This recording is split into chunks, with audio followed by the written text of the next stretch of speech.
आप बताइए भगवान राम 4 ही भाई क्यों थे? 3 या 5 क्यों नहीं? और अगर 4 भाई थे तो लक्ष्मण ही क्यों राम के साथ जाएंगे वन में, और भरत ही खड़ाऊ रख के शासन क्यों करेंगे, और शत्रुघ्न ही अयोध्या में क्यों रहेंगे?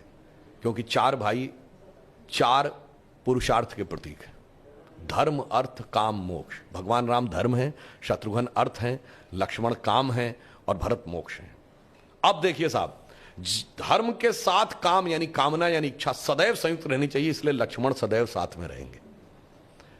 भरत मोक्ष के प्रतीक हैं तो खड़ाऊ रख के यानी धर्म के किसी प्रतीक को रख के तपस्या करेंगे, मोक्ष प्राप्त होगा। और शत्रुघ्न अर्थ के प्रतीक हैं तो इसलिए वो राजधानी में ही रहेंगे, अर्थ कभी छोड़ के नहीं जा सकता। इसीलिए आप देखिए कहा तो जाता राम लक्ष्मण की जोड़ी, मगर तुलसी बाबा ने लिखा हनुमान चालीसा में कि रघुपति कीनी बहुत बड़ाई, तुम मम प्रिय भरत ही संभाई। क्यों?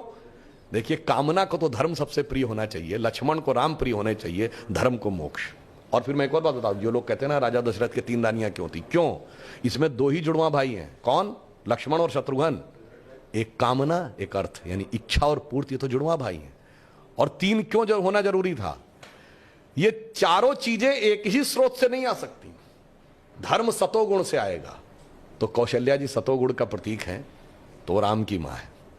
अर्थ और काम रजोगुण से आएगा तो सुमित्रा जी रजोगुण का प्रतीक है तो उनसे काम और अर्थ उत्पन्न होगा। और केकई तमोगुण की प्रतीक है, मोक्ष प्राप्त करने के लिए तमोगुण के पार जाना पड़ेगा। इसलिए महाराज दशरथ की 3 ही रानियां हैं, 2 या 4 नहीं। और फिर यहां पे मैं ये भी कह दूं, इन मतलब इसको कोई अन्यथा न ले, मैं मतलब ये नहीं कह रहा हूं, इसमें सबसे सुंदर कौन था? केकई।